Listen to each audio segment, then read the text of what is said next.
All right, so our topic today continues our discussion of marital property. And I think I mentioned this last time, but the only way that marital property actually matters is in the instance of a death or a divorce. While the husband and wife, husband, whatever it is, while the couple are married, it makes virtually no difference how property is allocated. The difficulties only arise when there's a divorce or a death, because that's when they have to start dividing who owns what. So the topic for today focuses on not death, but the other one, divorce, and what happens when a married couple ceases to terminate their union. So we're going to start our discussion with the common law rules, with the understanding that the common law rules don't apply in any state. That in the last, 40 or 50 years, the law of marital property has entirely supplanted the common law rules. So the rules we'll be studying today are more or less the same in all states, and for our purposes, they're the same. Please be aware that there are some sorts of differences.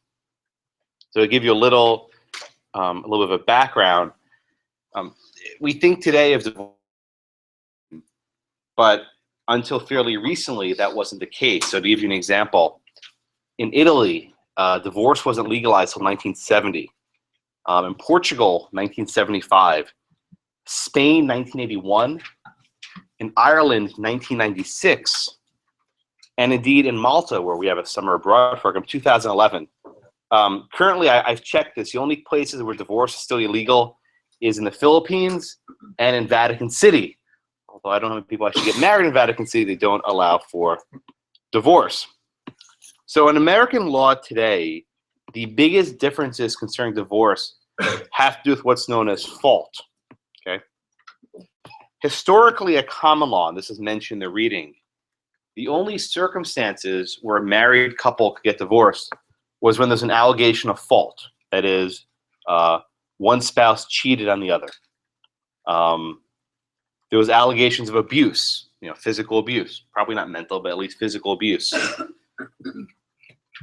Historically, a common law, unless there was one of these grounds of fault, courts wouldn't even grant the divorce. So if the husband and wife didn't like each other, well, stick it through. Okay. In 1970, I might be off by a year or two, California instituted what's known as no-fault divorce.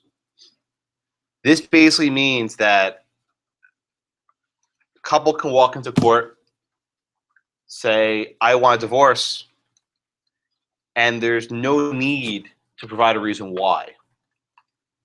You always see on TV, right, irreconcilable differences, right? That's the phrase people always use, irreconcilable differences. Basically means we don't like each other anymore. We don't want to be together. And in most courts in most states with this no-fault regime, divorces can be granted immediately. Other states, for example, Texas, have what are called modified no-fault divorces.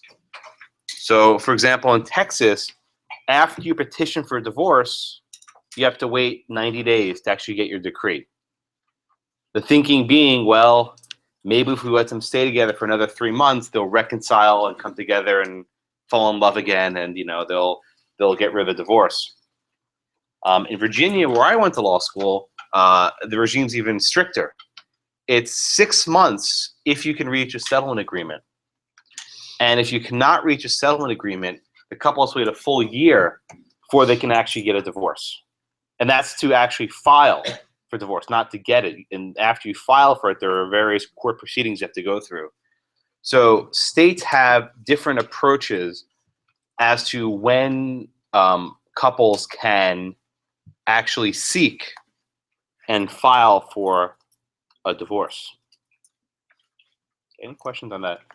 That's just a process of applying for divorce. That's totally separate and apart from how the assets are divided. The division of assets Again, varies wildly depending how the state law works.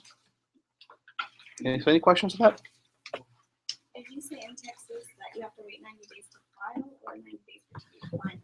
No. I mean, that's you have to wait 90 days to file it, right? And once you file it, then it goes through various court proceedings. Now, if it's not contested, right, the couple agrees, it can go through pretty quick.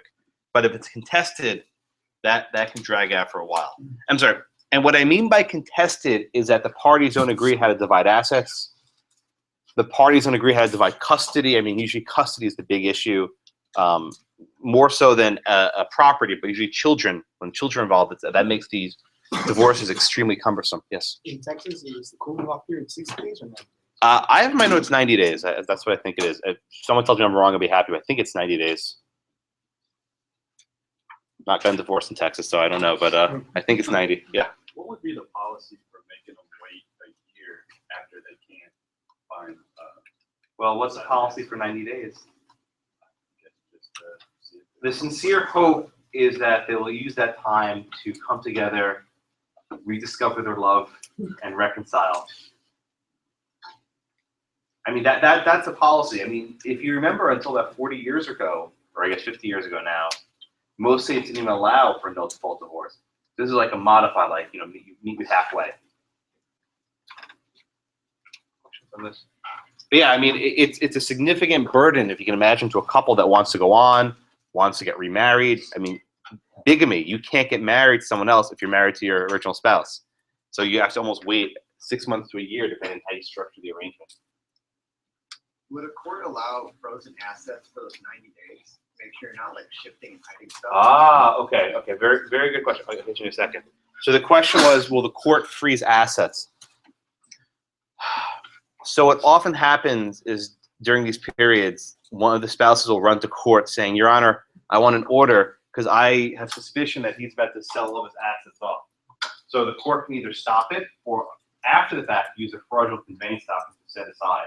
The same way in the Hawaiian case we did a couple days ago, the Salada case, like where they set aside the conveyance, the same doctrine would apply here. So in other words, if say a husband realizes he's in that 90-day window and he dumps all of his assets to a straw man, knowing he'll get it back right at the end, courts can intervene.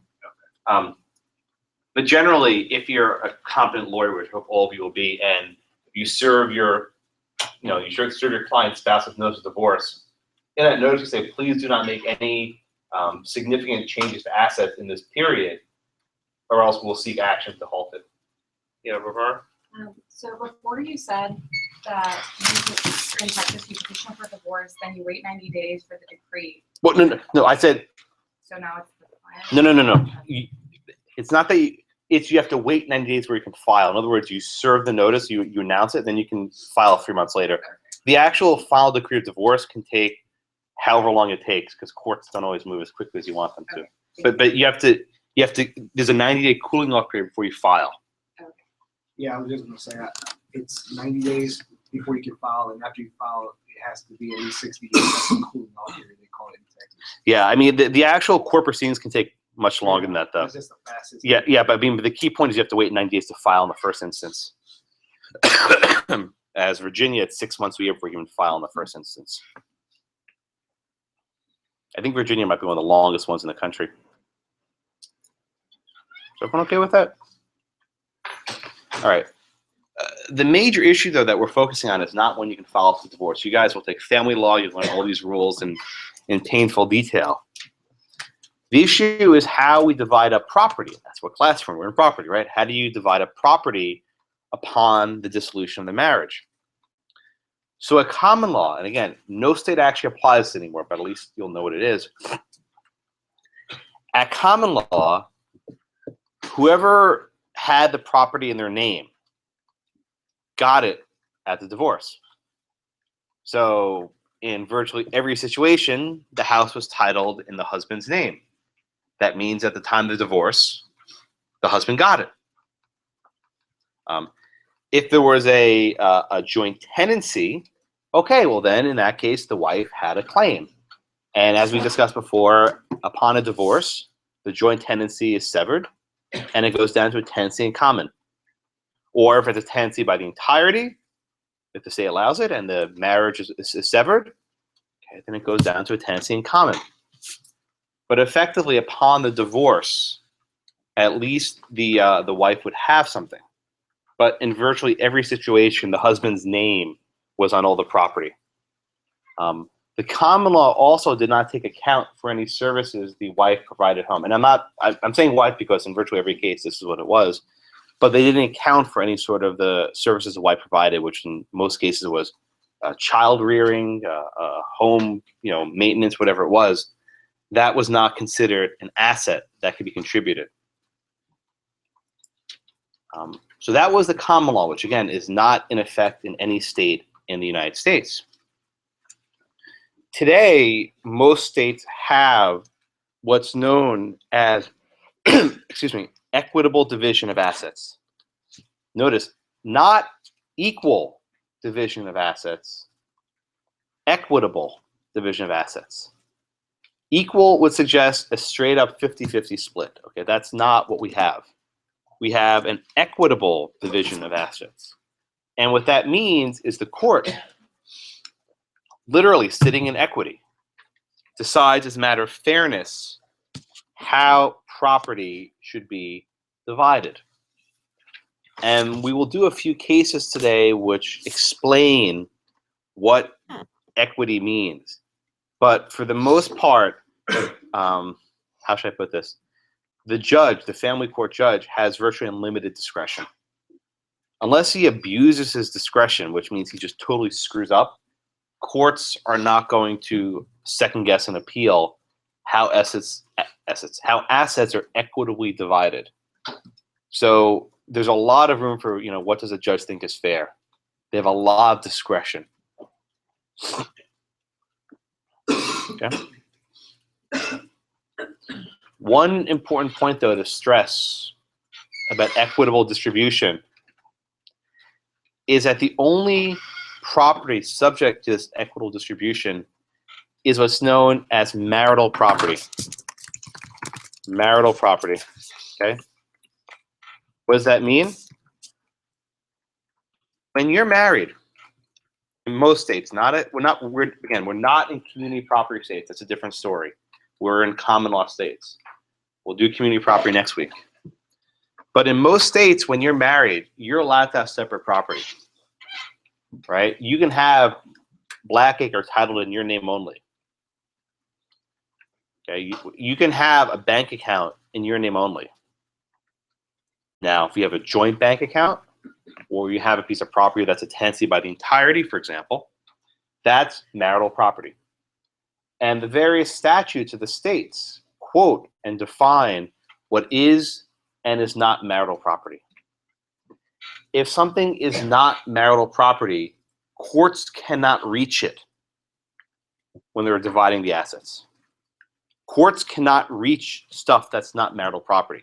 So to Pierce's question before, when there's an impending divorce and the husband starts dumping all of his property, you'll say, wait a minute, that's not marital property, that's my own personal property. And then there's a significant legal dispute over whether in fact it was marital property. But again, courts can only divvy up what is marital property.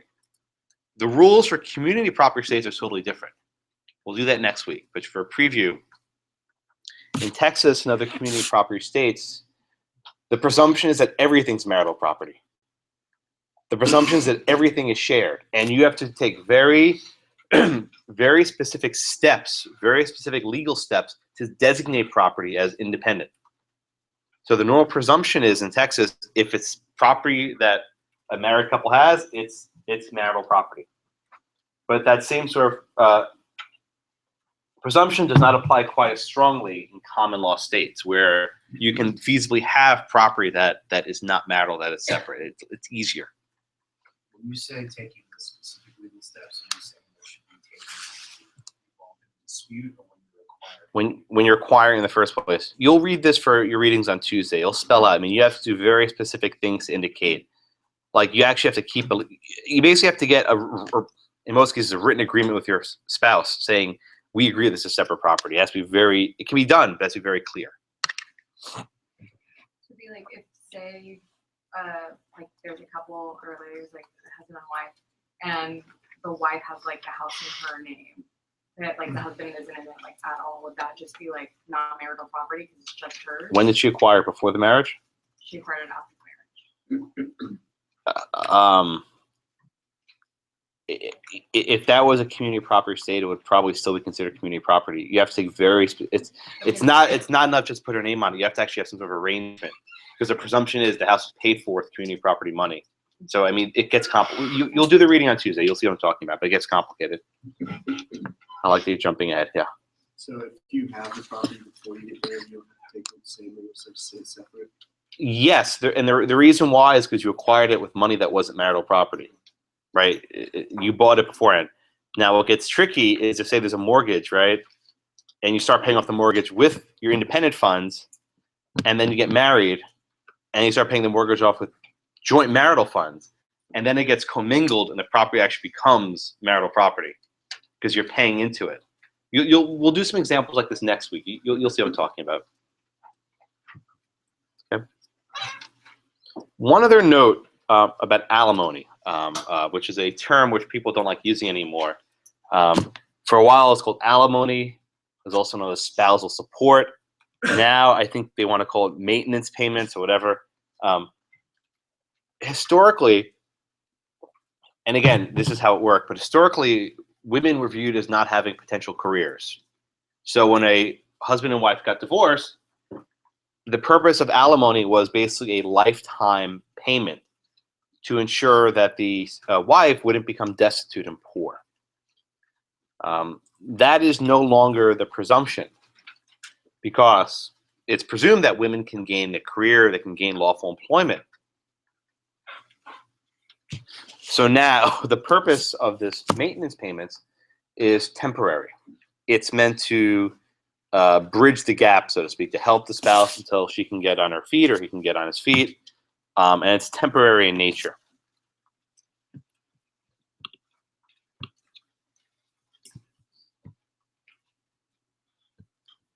Okay, so any questions on that? Yeah, we're not going to do much on, or anything really, on alimony. It'll come up in some of the cases, but that's not a particularly relevant topic because it's not a distribution of assets. It's an ongoing duty, so it doesn't really involve property.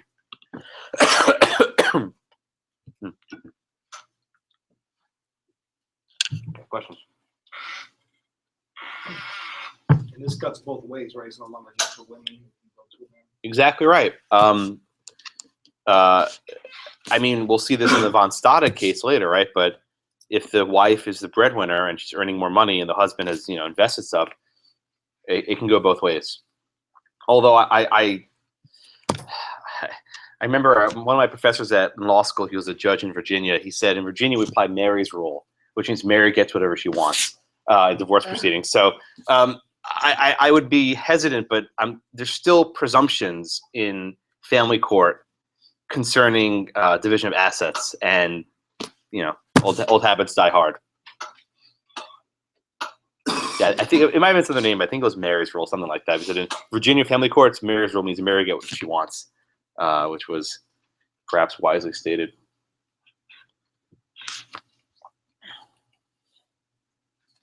Yeah. You mentioned that common law is basically abolished. Will be tested on it? No, not at all. Okay. No, and I'll make this point also clear. There's stuff in your reading about the dowry, the dower, and the courtesy. That's also, it's basically been abolished in all states. If for whatever reason on the exam you want to write the answer is dowry or courtesy, you're wrong. I'm telling you, that's not the answer. I mean, it exists in very limited forms, like in 2 or 3 states, whatever it is, right? That every year a couple people write down their exam. I'm telling you, if that's what you want to write, you're wrong. So that's not the correct answer. We have very sophisticated and rigorous rules governing marital property. We are not going to be testing you on dowry and courtesy and other stuff. I mean, I'll talk about later, but that's not the answer to whatever question I ask on marital property. That's wrong. Now that we got that out of the way. I was going to mention that later, but may as well do it now. All right, so let's talk about the first case. And actually, before we go in there, I want to answer a question which I'm sure was on all of your minds, right? So the essence in this case was what is the value of a MBA? You're probably thinking, what's the value of a law degree, right? How many were thinking that? Well, you should have, but you're sitting here paying a significant amount of money for this degree, which apparently is not property. So there's an article written a couple years ago called "The Economic Value of a Law Degree," and I'll admit it's somewhat controversial. I think it's pretty solid, but I'll put that caveat out there that people disagree. And the purpose of this article was to try to assess what is the value of a law degree over a person's career, as opposed to someone with just a regular 4-year degree, right? So all of you, I think, have 4-year degrees. If you don't, not sure how you got here, but you should all have 4-year degrees. I mean, I think you all do. And so what the authors found is that over the course, right, of the life, the law degree adds roughly $1 million to a person's wages. And if you actually look at the earning potential, this graph this is in 2012 dollars, but it's still close enough to the present. You actually see that at a person's age, it starts at 25. For a few years, it's actually the case that the bachelor degree earns more. And the reason why is because you guys are in school for another 3 years or so, and you take these other things. But over the course of a lifetime, you see that the law degree earns significantly more than the bachelor's degree. At a person's peak, which is usually around 45 or 50 years old, that's when they start maxing out their salary. There's about a $50,000 differential each year between merely having a law degree. And this considers the cost of debt and whatever other loans you have to take out to get there. So if you actually look, this is hard to read, but you can see on your screen. The lifetime value of the law degree, then, the average is about $1 million. So that's about how much it adds to your lifetime. Earnings. Not everyone gets that much, right? So we have percentiles. So the 50th percentile, which is more or less the middle, it adds about $600,000. The 25th percentile, again, this has nothing to do with class rank or GPA or the ranking of the law school, is about $340,000 for people at the quartile. So for basically all lawyers, not all lawyers, but for virtually all lawyers, you are making a positive, worthwhile investment. Not all. Some people will not make off much better than if they have the regular 4-year degree. But for the most part, virtually all lawyers, the overwhelming majority of lawyers do. This is actually interesting. It's a chart that breaks down across gender, and there is a higher earning potential for females. Although, interestingly, at the bottom quartile, women are slightly above men, and at the median, it's more or less the same. You only see the difference really at the 75th percentile. The gap grows. Okay. All right. So for the most part, you're making a good financial decision. There will be some people who their earnings is not much higher than that of the regular 4-year degree, but for the most part, lawyers do. I always pause to note at this juncture a thing about student debt, and this is my public service announcement for the day. Be very, very, very conservative about taking on debts to pay for living expenses. This is the #1 thing that law students do that's really bad idea. They take out the full cost of attendance, right, which is tuition plus whatever else additional housing. To the extent that you can, strongly consider not taking out living expenses with loans. The reason why, and this is something which you'll maybe appreciate or not, is that some types of debts are dischargeable by bankruptcy. What that means is if you declare bankruptcy, certain debts can go away, right? You'll have a bad credit for a while, but you don't have to pay those debts. Student loan debt is not dischargeable.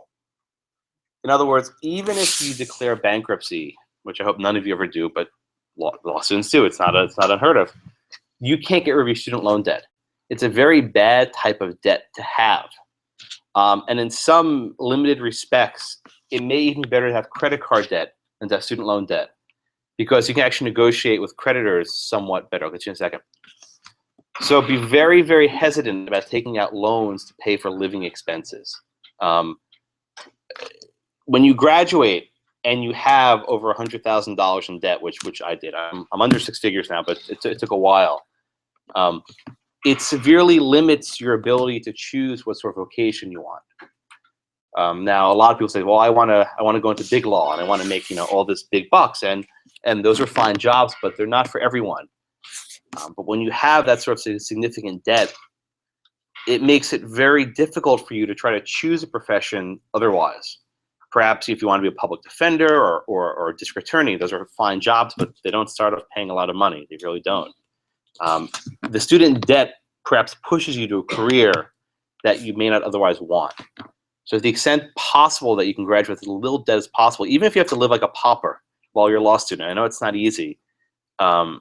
Whatever you're earning now, add 7% interest, whatever your rate is over the years, and it really does add up because you're not paying any interest while you're in law school. Some of them have no subsidized, but a lot of them they're just ticking away. So take a lesson from a not too recent law school graduate, but try to graduate with as little debt as possible. Don't max out your loans. Every $1,000 less you take, you'll thank yourself because that becomes $3,000 by the time you have to pay them off.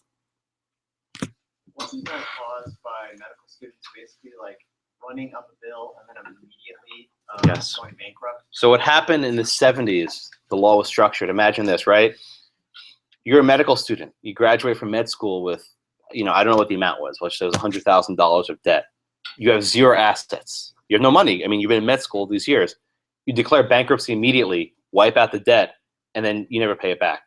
So in the 1970s, the bankruptcy code was amended to prohibit student debt from being discharged for this exact reason. This exact reason.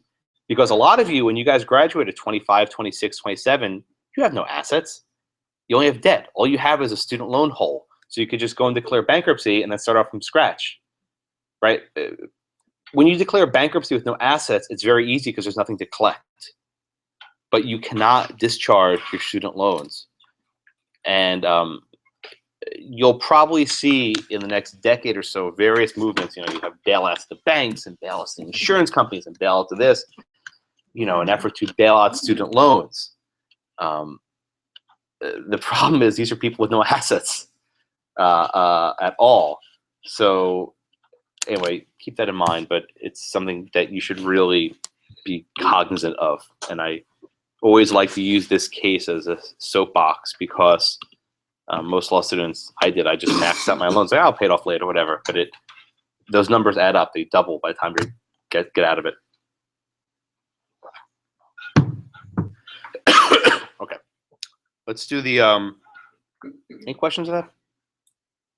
Yeah. I have a question. I don't know if we're going to address that during the case, but they do say once that marriage is dissolved, they consider not only what that couple have or the husband or wife, whoever was supporting, was paying for like school, books, but also for their living expenses.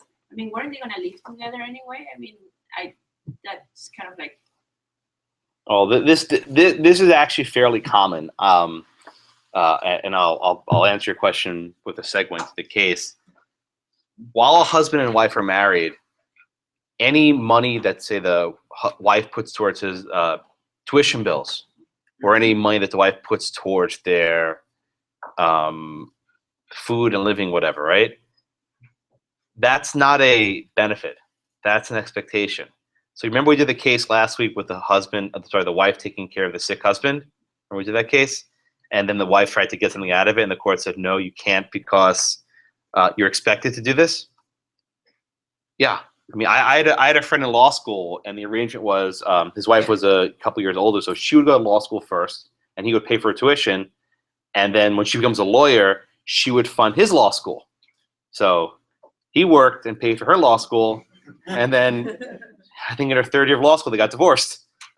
This is actually strikingly common. I can't count how many people in my law school get divorced in the third year or shortly thereafter.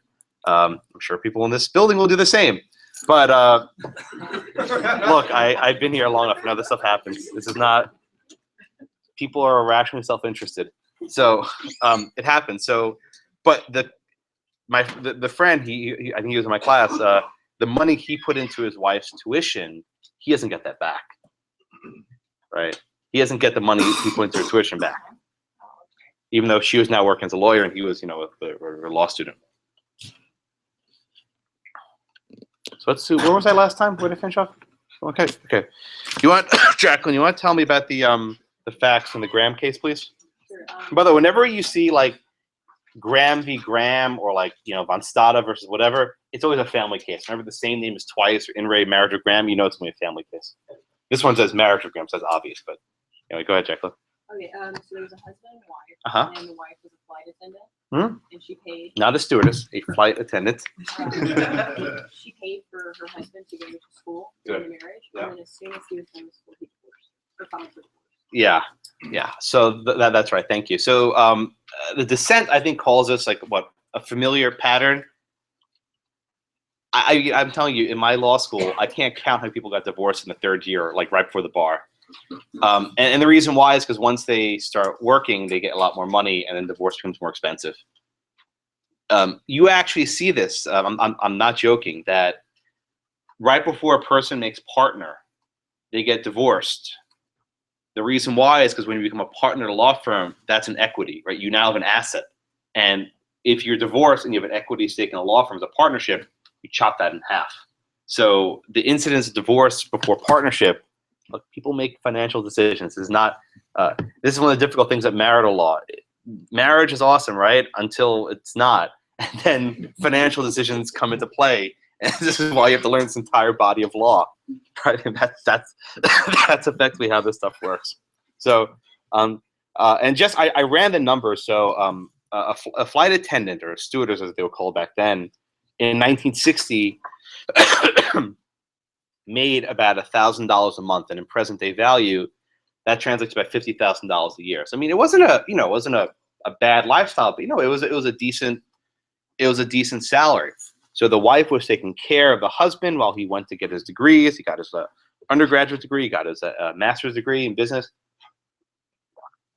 And they were married for 6 years. The wife contributed 75% of financial support. They had no assets. They had no children. Okay. So the husband graduates. He gets a job for the stunning salary of $14,000 a year, which is actually probably 60 grand. I mean, it wasn't a bad salary. It was, respectable. And then they reach for divorce. Okay, so are you guys next, I think? Did I call on you or no? Jessica, let me ask this question, please. When Ms. Graham filed for divorce, did she seek any sort of spousal support or any sort of alimony, as it was No, called? she did not. Okay. Now, why did she not seek any sort of spousal support or maintenance? Well, my assumption was that because she was working, so she didn't need Was she eligible for it under the law at the time? any. What did the court say about this? It was in the dissent. You're right. She didn't seek spousal support, but the question was why.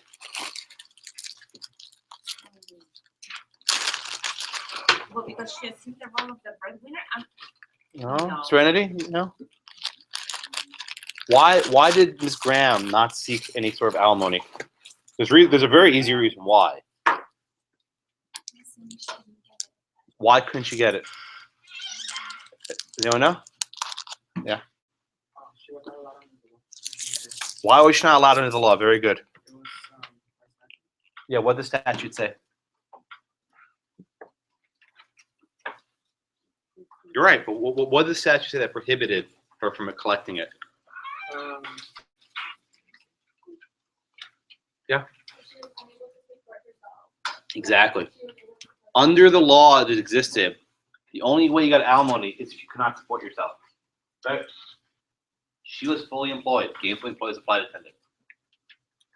So she wasn't even eligible to seek, under the law, any sort of alimony or ongoing spousal payments. Okay. So in the majority opinion, if you remember at the end, they said, well, she could have applied for spousal support. Well, no, not really. She couldn't. She wasn't eligible because she was working. And I suppose the reasoning behind that rule is that it says, why are you forcing the husband or the wife, whatever, is to pay for spousal support when they're covering their own assets, right?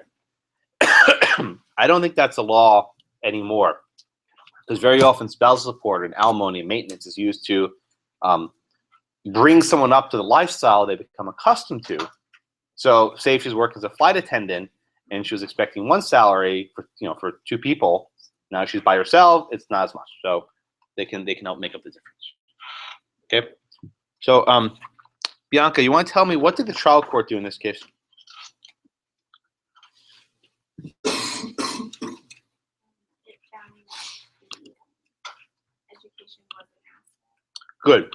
So the trial court found that the business degree was marital property. Okay, Bianca, how did the trial court reach that conclusion? What did the trial court say there? It was based on like the future earning value that was an asset. Okay, good. So the trial court said it's not that the the degree, the piece of paper, right? I have this piece of paper, Merle. It's a $100,000 piece of paper. It's a beautiful piece of paper. That piece of paper with the diploma, which is nicely framed, my mom framed and everything, right? That piece of paper is not what we're talking about here. The trial court said what we're talking about is a lifetime earning potential enabled by that piece of paper. Okay, so Landon, how did the judge? This is actually if you don't like numbers, but how did the judge go about calculating how much the value was worth and how much the wife ought to get? The trial court. Yeah, the trial court, yes, sir. Need a little formula. It's in a footnote. Yeah, always read the footnotes, guys. They're there for. They're usually the most important thing. I guess they discounted the expected earnings to present value. Well, how much did the wife get from this alimony? What did the trial court award? I think 82,000, right? But over the course of a month, how much was the monthly rate? 100 a month. Okay, now let's work backwards. How did she get to $100 a month?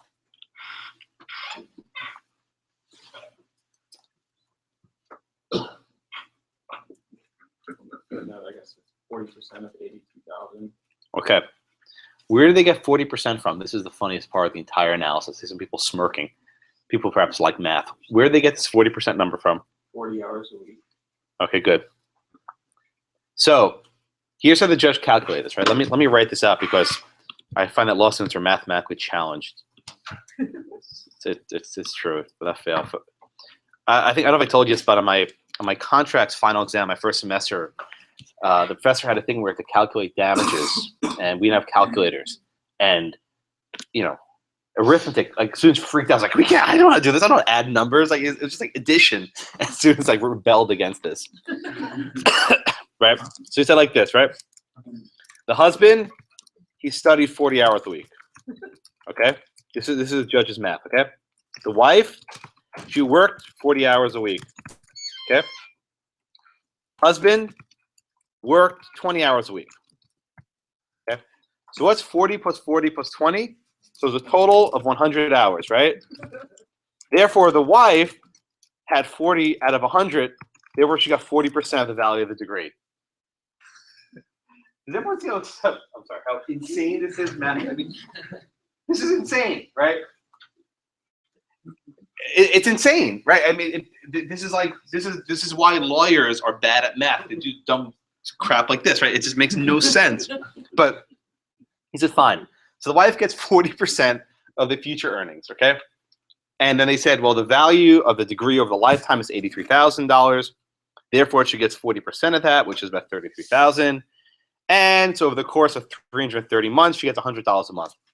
I mean, at the end, it's really easy. It's $100 a month for 330 months. If you ever get a chance to clerk for a judge, which I strongly encourage you to do, it's a wonderful job. One of the most bizarre experiences is calculating damages. So usually in a civil trial, the jury calculates damages. But occasionally you have a bench trial, right, where the judge decides the case. And I had one case where the judge was saying, all right, Josh, figure out how much damages to award. I'm like, I don't know. I was literally pulling numbers out of my head. I was like, yeah, that seems fine. At least when the jury's doing it, they're not lawyers. They're just making stuff up. Anyway. Oh, I actually got jury duty for next Wednesday. I am really hoping I get put in a trial. I sincerely. I've never been called before. I've never been called. So I have it on Wednesday. There's a chance I may have a trial on Thursday, but I in which case I'll notify you in advance. But I'm almost positive I'm gonna get struck. What do you do? law professor, have a nice day, sir. Right? It's done. There's almost a 0% chance that any competent lawyer. By the way, if you ever have a law professor in your voir dire, voir dire, strike them. Right? So I'm gonna get struck very quickly. But I'm supposed to report on Wednesday afternoon, so I'll gladly do that. Okay. So everyone see what the trial court did. Okay, the trial court said it's not the piece of paper that's the property, it's a lifetime earning potential that's the property. Okay, so Graham, what then did the Supreme Court of Colorado do on appeal? So the Court of Appeals reversed. Okay, good. And they said that it was a factor to be considered in arriving at the eventual division of the property. Okay, very good. Now, what did the Supreme Court of Colorado do? Did they treat this diploma or this degree as something that could be marital property under the law? They said it shouldn't go without a remedy, but they actually affirmed the Court of Appeals. Okay. Why did the court say that the degree was not marital property?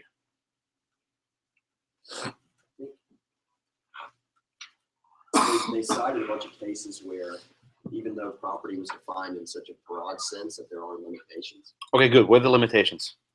One of them was, I think,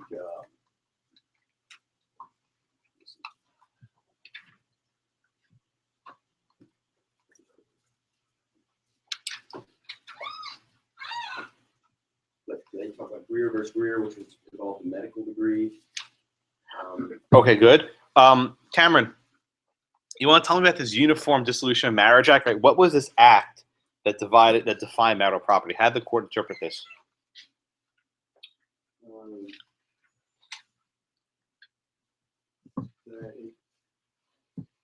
Working divided stuff that transfer sold, so it doesn't terminate. I'm sorry, I don't know what you're saying. What? How does the statute, this Uniform Dissolution Act, define marital property? Anything that can be assigned, sold, transferred, conveyed, or pledged, so that it doesn't terminate on that. Okay. So I want you to look at the Uniform Dissolution of Marriage Act. It's actually very helpful, right? Generally speaking, even in a common law state like Colorado, most things are going to be presumed marital property, except if you get it by a gift, bequest, devise. So even if you're married and you inherit property from your dead grandma, whatever, right? That is not going to be marital property. Why? There were no marital assets used in the acquisition of that property. You didn't buy it with your shared bank account. Same thing for gifts. If you get a gift, that doesn't count. Someone asked before, but say if you have property before you're married, and then you swap that property for something else, again, that's not covered because you're not using marital assets. You're sensing a pattern here. And the final one, D, if the husband and wife reach a special agreement, that is not going to be marital property, but both parties have to agree. Okay. So the court says that, generally speaking, what's marital property is going to be very broad. Okay. However, this degree, this MBA, is not encompassed by marital property. And the court offers a few reasons why. And if you think about it, this is like the bundle of sticks, right? Remember the bundle of sticks? You have these different attributes of property. You have the right to use it. You have the right to sell it. You have the right to exclude people. You have the right to, transfer it, right? The law degree does not have the I keep saying law. The business degree does not have the attributes of a full bundle of sticks. So, for example, Elizabeth, can you sell your law degree? Oh, you certainly can. But what happens to the person who buys it from you? It's of no value, right? I promise you, if you go on Craigslist, this is actually a couple of years ago on Above the Law, some guy was selling his JD on Craigslist for like $25. He's like, at least I can make some money from it, right? It might have been a joke, but he's like, at least I'll make some money from it, right? But you can't actually transfer your law degree, your business degree to someone else, okay? There's no exchange value. It's personal to the holder, okay? And Elizabeth, what happens when you die? What happens to your law degree? What value does it have? Can it be descended to your heirs? Yeah. So another attribute, right? You can't leave it in your will for someone else. Once you die, the value of the law degree just vanishes. There's none. Sure. The court also makes a point that's really not even a law degree. I keep saying law, the business degree by itself, but it's the hard work and the study and education that you, excuse me, invested into that degree. And that is what renders it valuable, right? The actual degree is worthless. Okay? So the court rejects the idea that this is actually a sort of marital property. They do say, however, that it's relevant for purposes of alimony, right?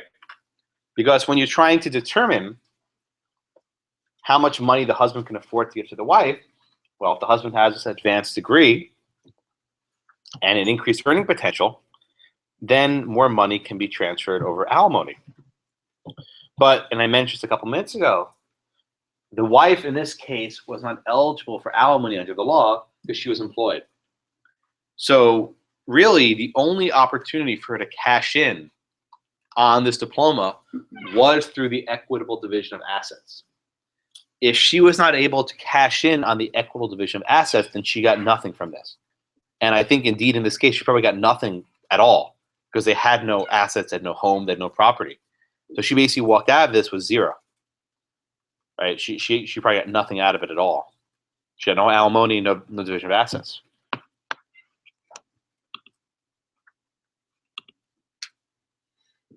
Okay.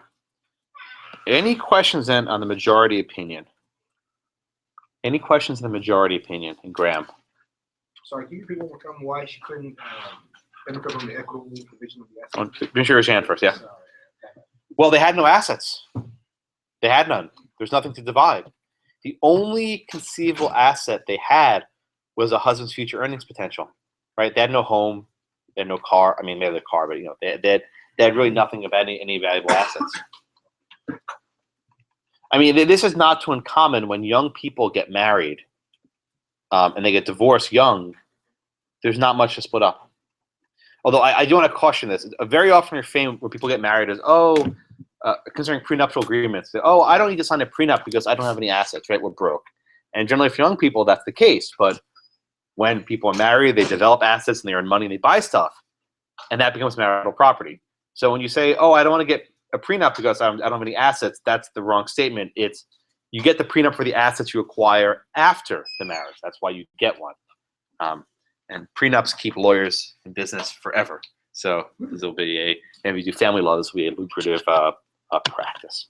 So any other questions in the majority opinion? You want to tell me, Christine, about the dissent, please? What Justice Carrigan say?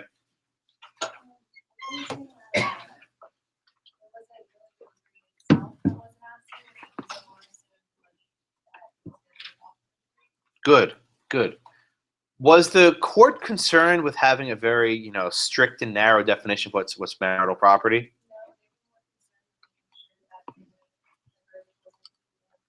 Okay, fair. Exactly. I think it's safe to say that what was motivating the dissent in this case was equity. The court wrote that equity demands extraordinary remedies to prevent extraordinary injustice. And the dissent said that, look, there's an economic reality here. And the economic reality is that the most valuable asset that came out of this marriage was his business degree. The wife contributed and invested in his education.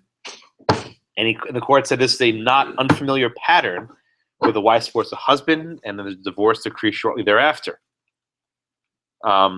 He says a court should not be impotent to provide a remedy here. Spousal support is not possible under Colorado law. So the property should be considered the earning potential. And the court raises a point which is actually fair. Do you remember, Cece, in torts, right? What happens if someone's husband is killed in a tort, right?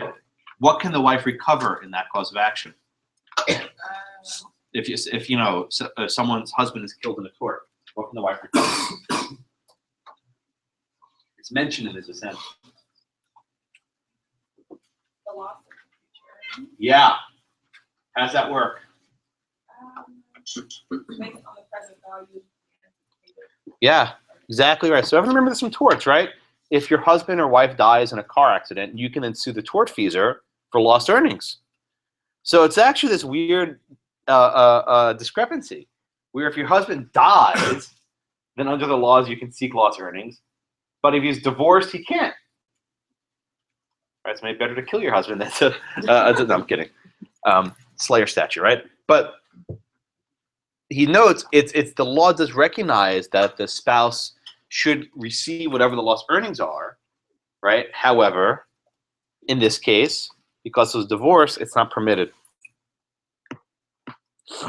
Okay, so that was a dissent, but that is the dissenting view.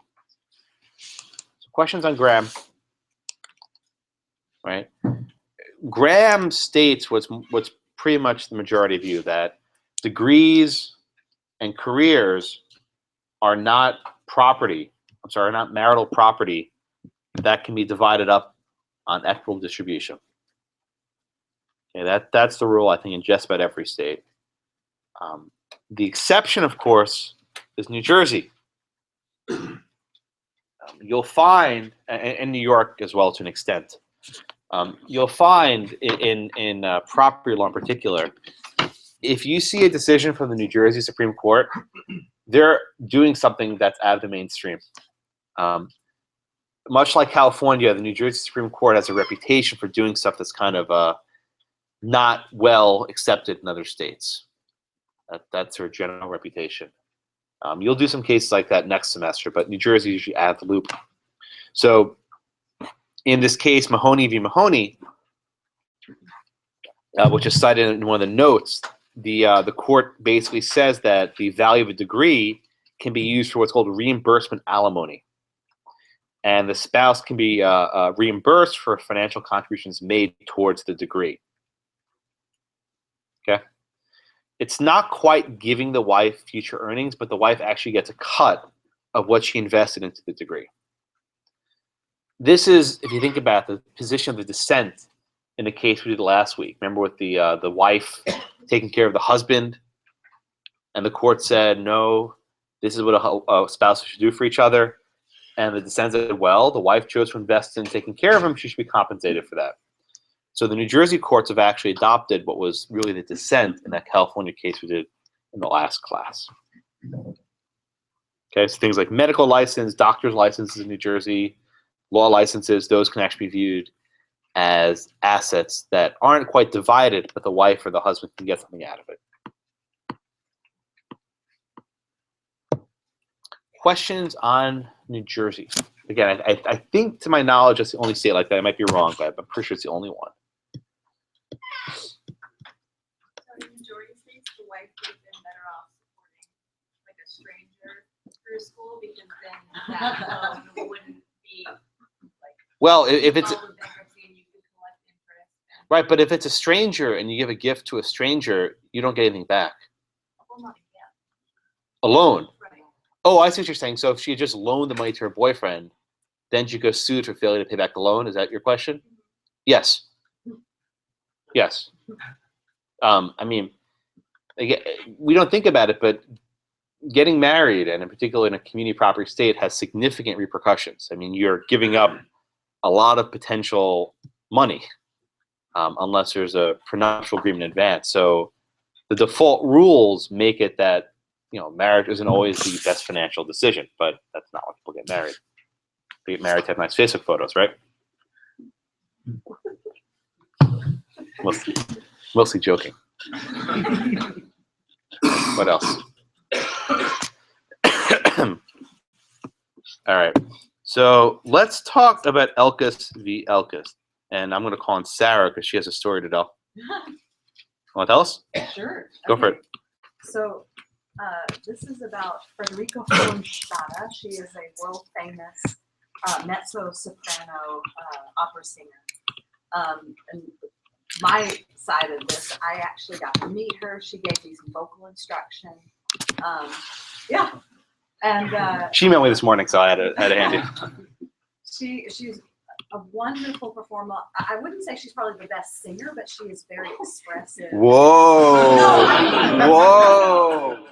No. Like in comparison, like world famous singer, she is better. She is more well known than I am ever. No, but she really is an express. You love to watch her. She's amazing. And she is a very good singer. I'm just, sorry. She's no, not. but she in this case, she and her husband. Well, no, I'm not going to the facts, Oh, but okay, yeah, you don't want to. yeah, no, but but that. So I'll just play a clip. I think that's something. So, you can tell it's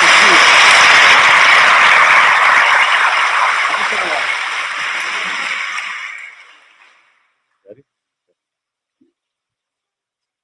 See how this mediocre singer. Selling out the Met, right?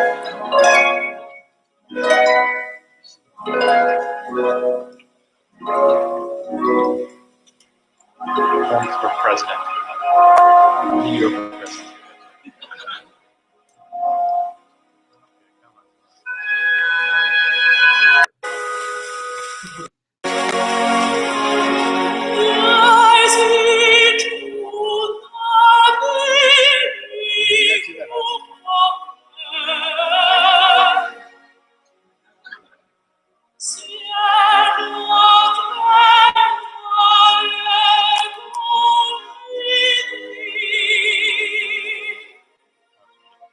Anyway, so she's is she still performing? How? What's the lifespan? What's the career like? How long can a singer this tenor, continue her tenure? Well, but like, how, No, but like when do they stop? Probably will be tapering off for sure. Oh, so she's tapering now. Is that it? She is. Is your hand up? I saw a hand up somewhere. I didn't have a hand up. Okay. What is that? Okay. Fine. All right. So we have this singer. Actually, you know what? You wanna Cam, you wanna give us the facts, please?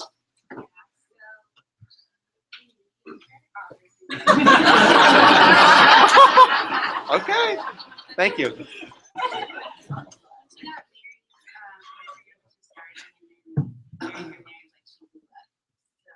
She blew up. Yes. Not literally, like metaphorically.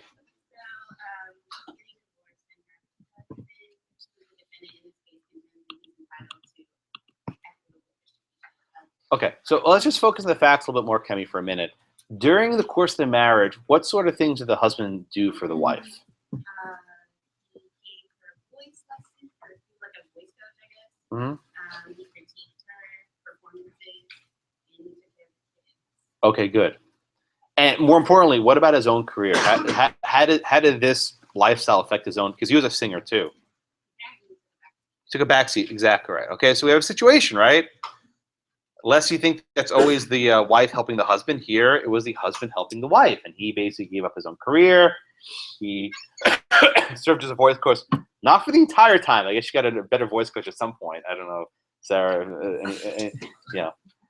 Maybe her voice was tapering, so she needed someone better to help out. But he did photographs for her. He took care of the kids. I mean, he basically, he chipped in. So they got divorced. Around was it 1991 or so, or 93, and they basically agreed on everything else. They agreed on division of assets. They agreed on the custody arrangement. The only part they didn't agree on was the actual value of her career. I mean, she started off earning like $2,000 a year as like a low-level singer, and then by 1989, she was earning over $600,000 a year. And Sarah, how much was she earning like at her peak? I mean, a lot. I have no idea. I was very surprised at how much she was getting as an opera singer. I didn't realize they made so much. Okay, yeah. So I mean, she's making some big. I would say the majority don't make that. Yeah, I mean, so she reached like the pinnacle of her profession, right? She made a lot of money. For mediocre singer, it's pretty good. So this case then goes to the courts. So just so you know, in New York, you may have learned this before, but in New York, the courts are funnily named. The trial courts are known as the New York Supreme Court. And the reason why the trial courts are known as the Supreme Court is that they have supreme general jurisdiction. They have jurisdiction over everything. So the trial courts are actually known as the Supreme Courts. The intermediate courts are known as the Appellate Division, New York Appellate Division. The highest court in New York, in Albany, the top court, is called the New York Court of Appeals, which is somewhat confusing. So actually the highest court is the Court of Appeals, and the lowest court is the Supreme Court. That maybe explains why the posture says you start from the Supreme Court and you go to the Court of Appeals, which may have confused you, but not anymore. Okay, so let's see. Jimmy, how does the court then define here marital property? They look to the domestic relations law, Okay. and they sort of take sort of like a really broad definition of marital property, and they even include it's based on like a policy decision to kind of like look for the economic partnership Good. of the marriage, and they actually kind of have an interpretation that it includes things that aren't traditional property as well. Yes. Okay. Very good. So while the law in Colorado was interpreted very narrowly, the law in New York is interpreted extremely broadly to include not just tangible physical assets, right? But it also includes the earning potential of a spouse's career. And there's a policy reason why they take this position. The court says that in any sort of marriage, right, people can choose how to divide their own lives. The husband, if he so wanted, could have continued building his career, and maybe he could have managed a good career out of it. But he chose instead to invest in his wife's career and raise the kids, whatever. So the court says the reason why we have this broad approach is that it rewards spouses who choose not to engage in their own careers, right? This is, again, the California case. The wife chose to take care of the husband herself, or the wife chose to hire a caretaker. You make decisions. So here, the husband chose to invest in the family rather than his own personal career. And the court says that we should be rewarding this sort of behavior. Okay. The court also says that this is possible for exploitation of famous personalities.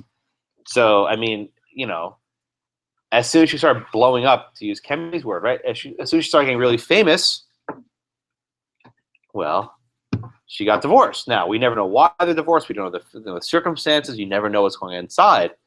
But you can imagine she used her husband for, I shouldn't say use, that's me, I'm sorry. She relied on her husband for many years, and then when she started making a lot of money, she maybe didn't need him as much anymore, right? So the court says this is a lot of power for exploitation. They cited a case involving Joe Piscopo, who was a comedian in the 80s, whose wife invested all of his time in helping him become big, and then they got divorced, and the wife had nothing to show for it. So I think this is premised on some sort of fairness notion that if you help someone achieve these great heights, even though they have natural talent, like she was born with this mediocre voice, but she achieved these on her, with her God-given talents. That's something that the spouse should be rewarded for. So to the extent that the Von Stada's career was due to the husband's efforts, this is marital property. Okay. So the court reversed the lower court and ruled that the husband could effectively get what would amount to, I think, half of her career earnings. Now, what's interesting is trying to calculate. I'm almost positive on remand this was settled, right? I'm positive they didn't go to court and calculate how much money was owed. I'm sure they figured something out of court here.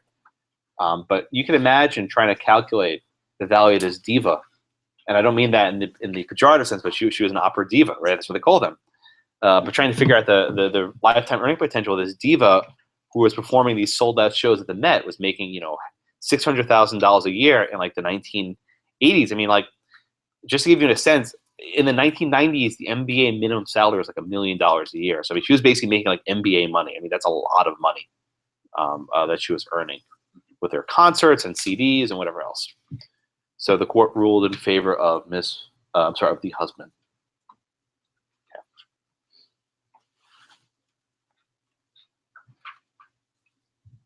Yeah. So safe to say this is the Majority rule. No, no, no, my friend. This is a minority rule. We're at the New York and the New Jersey courts. Those are not the usual. What the court did in Colorado, I think, is pretty much the idea that degrees and earning potentials are not marital property. They're relevant for alimony, right? You can use that for dividing up monthly payments, but not for division of assets. Question when they cited the Disco case about goodwill. It's not goodwill in the sense of like charitable goodwill. It's goodwill in like Reputation. Like what you. Goodwill refers to reputation, right? Because I mean, she's been in this field for a number of years, and part of the reason why she grew so much was because people liked her and they respect her and they hired her for concerts. And the husband said, "I was part of the reason why you had such goodwill. I helped develop your image and reputation." So it's like not like charity, but it's like your reputation, how people know you. Yeah. Oh, I thought I saw a hand over there. Yeah, I was just curious if there was some more background between, do you think that California would kind of agree with this? Hollywood would agree? I don't know what the statute's like in California. I mean, this is something that law students don't like talking about, but we have a statute here, right? And the New York statute was written broadly enough to permit this result. I don't know if the California statute is broadly. I mean, the California statute may be like Colorado's, and it doesn't actually permit this sort of broad definition. So always remember, you're not just trying to persuade the judge. You actually have a legislative statute underlying that. This is not common law. There's actually a statute. Now, maybe the New York court read the statute awfully broadly, but there's still a statute to be read. Is there a hand somewhere there? Yeah, there it is. So basically, the policy reason behind most of this is to invest in the other person while you're married. It protects you, so if you get divorced, you can reap some of the benefits. But some examples, I mean, it's from like I remember Paul McCartney got married a few years ago. He wrote all those songs, had that published catalog before he met this woman, got married, and they got divorced 2 years later, and she got half the catalog. Yeah, Are there some laws in some states where as soon as you get married, even the property you had long before? I'm not exactly sure how that works. I think Paul McCartney had a prenuptial agreement, and they may have actually included those sorts of things in the prenuptial agreement. I mean, you can imagine when a billionaire gets married that they work this stuff out in advance. I think he's a billionaire, I'm pretty sure. Right, and the other issue, I mean, this is not really, it's beyond the scope of this class, but certain types of prenuptial agreements are not enforced because they're deemed to be unreasonable. So, I mean, this stuff comes up.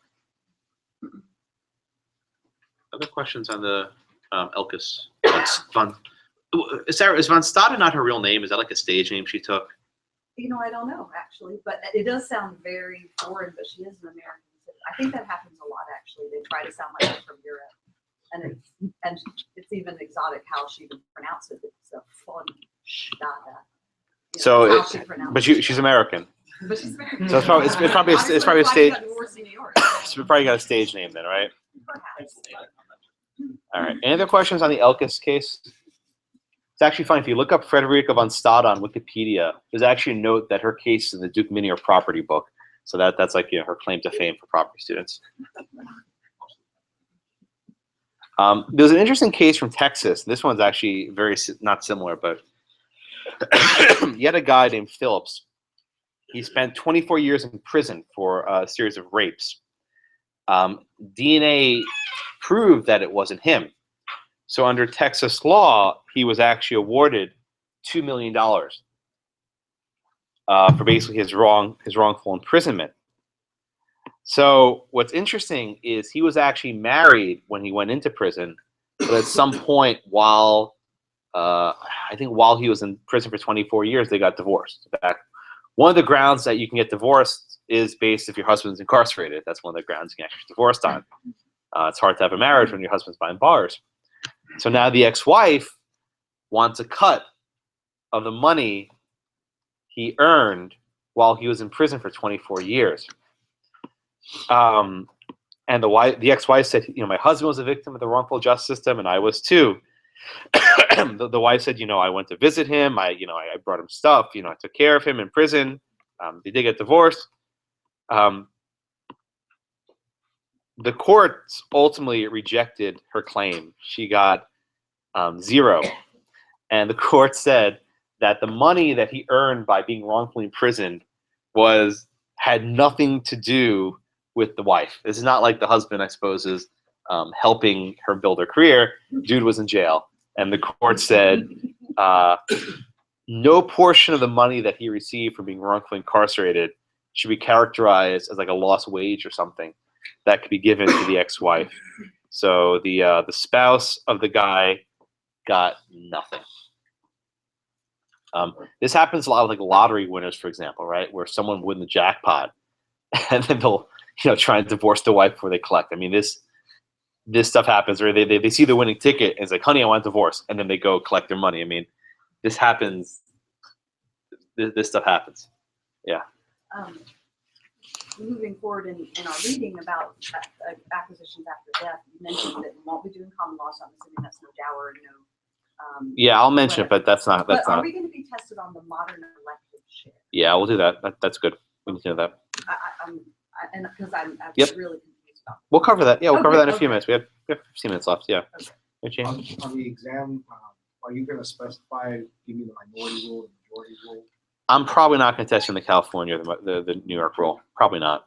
I mean, if I say it, it'll be like, you're in New York. Like, it'll be really obvious. But I'm probably not going to test you on that. I don't think I've done it before. So I want to mention briefly the ideas of dower and courtesy. And again, I'm not going to test you on this. If for whatever reason you're writing an exam and your answer is dowry or courtesy, you're wrong. So don't do it. The reason why is these have basically been abolished. So the dower was a gift made by the groom to the bride at the wedding. And this was effectively a life estate of 1/3 of each piece of land the husband has. This was a way to make sure that after the husband died, there wasn't really a divorce, but after the husband died, the wife had something. And again, there were no wills back then. Wills are a fairly novel invention. So you actually took care of this stuff during life. So the dower attaches the pieces of land and gave the wife some sort of share. Now, what happens if the wife died first? The dower extinguished and it went away. So this really only mattered if the wife survived the husband. She would then have a life estate in 1/3 of his property. It wasn't even something she could pass on to her heirs. It was a life estate. So it was really just a way to keep the wife alive with something of value while she still existed. Okay. The courtesy is effectively the opposite. It's the benefit for a widowed husband. It was more generous. So at the death of the wife, the husband got a life estate in all the wife's property.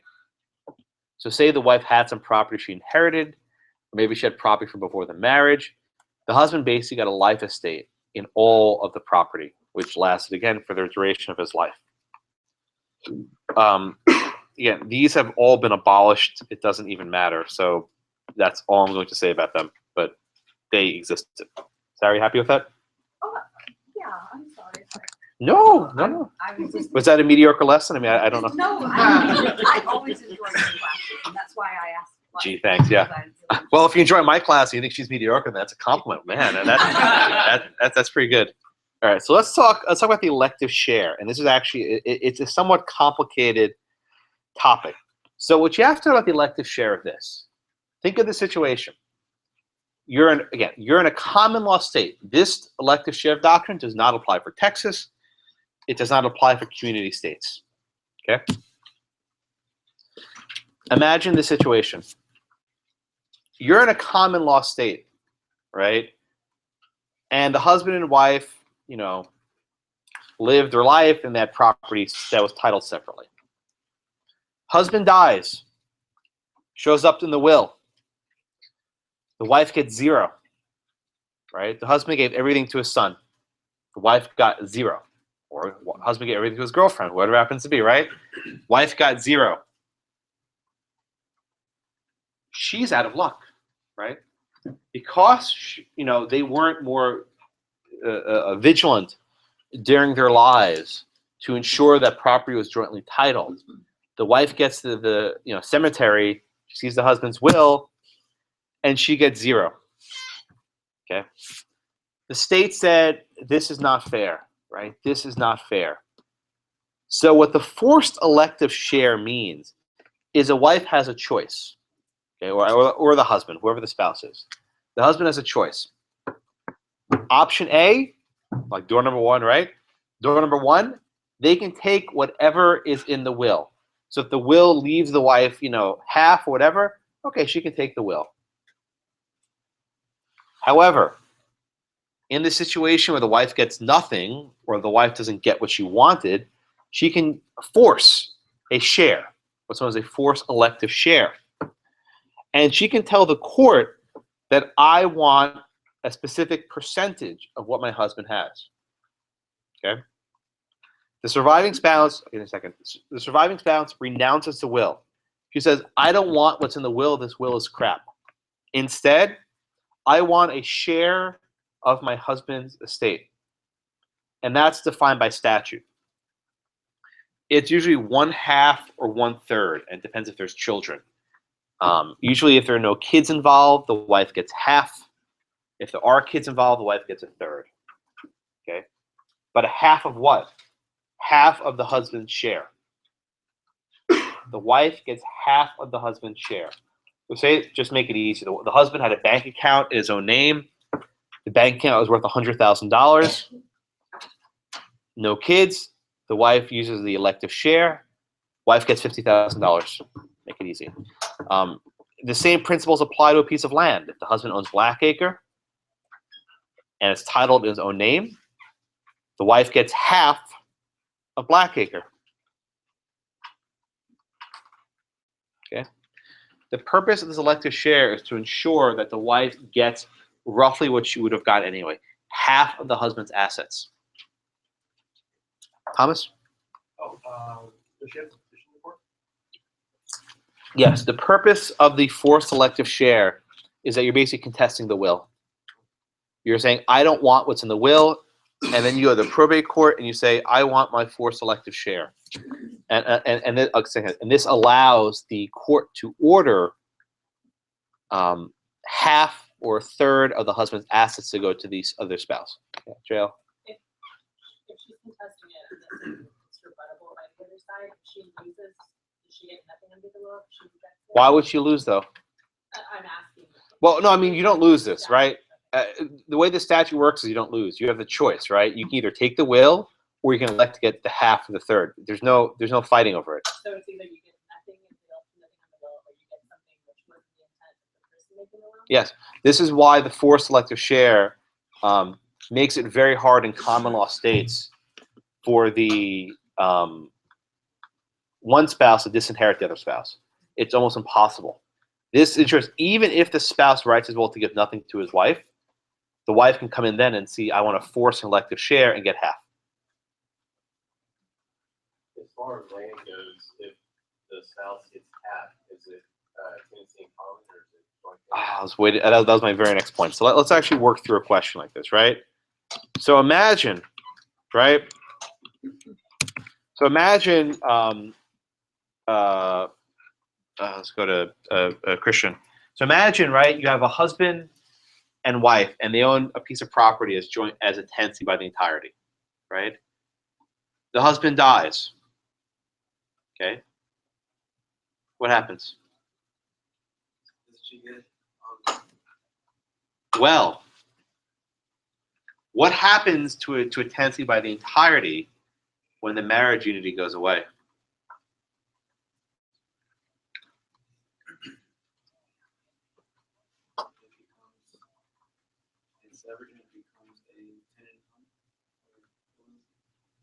Yes, you're right. So if you start off with this is actually somewhat counterintuitive, right? You have a tenancy by the entirety. Husband dies, right? It becomes a tenancy in common. Wait a minute, right? What about the survivorship? Okay. This is what's counterintuitive. With married couples in this respect, okay, the survivorship right doesn't kick in. It becomes a tenancy in common. Okay. Now, here comes the complicated part, right? I'll stick with you, Christian. what share does the wife have in the tenancy in common?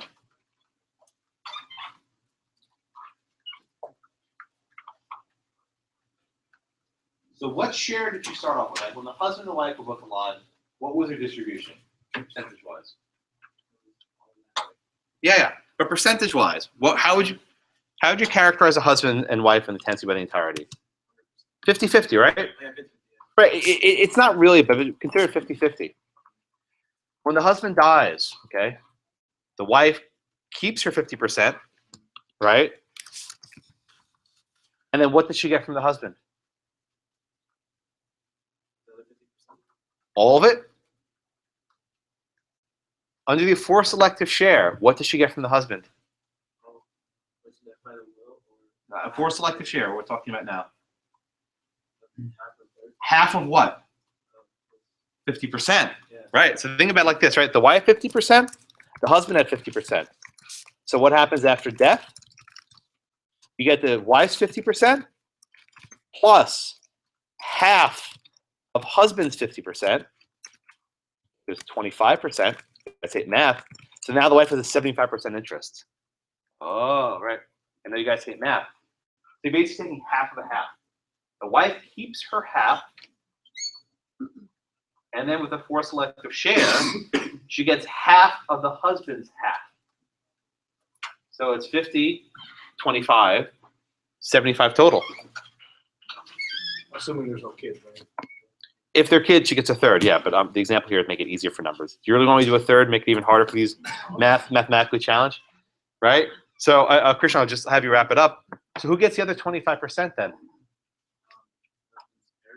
Yes, exactly, right?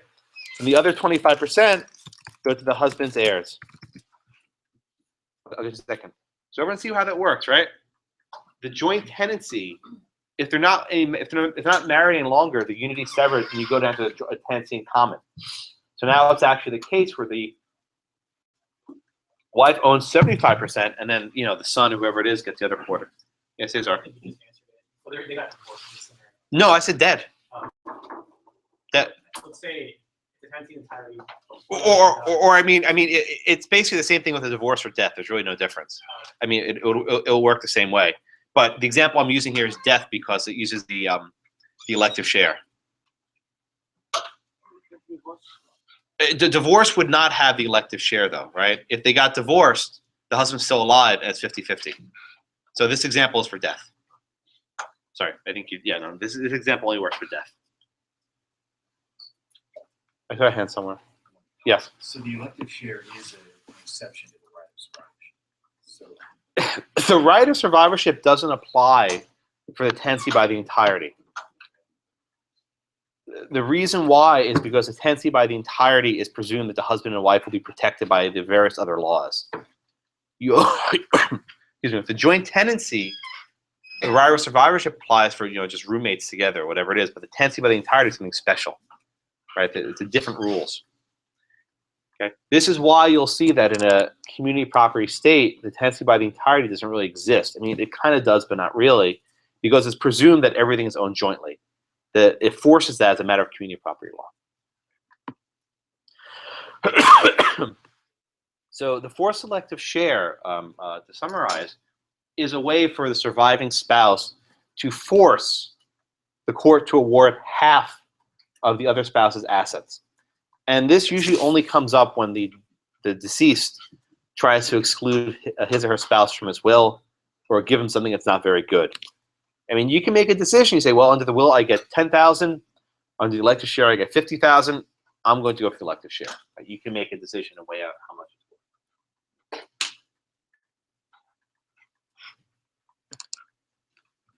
You still look you're about to ask a question. Yeah.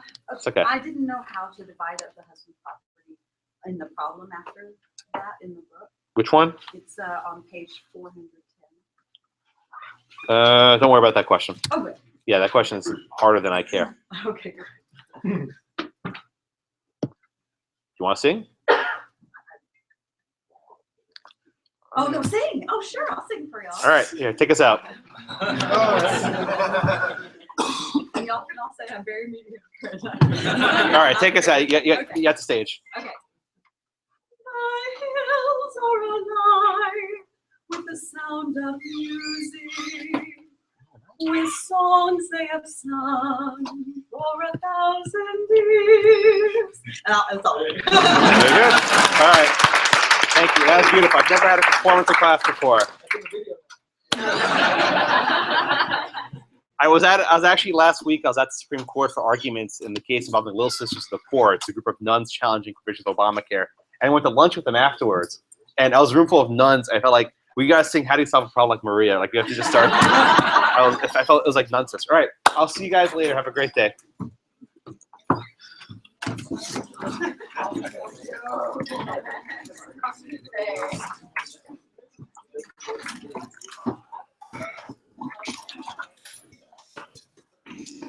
Yeah. When you were saying earlier that someone who's like a partner in a law firm stepped in with a stake and that's it, they can buy it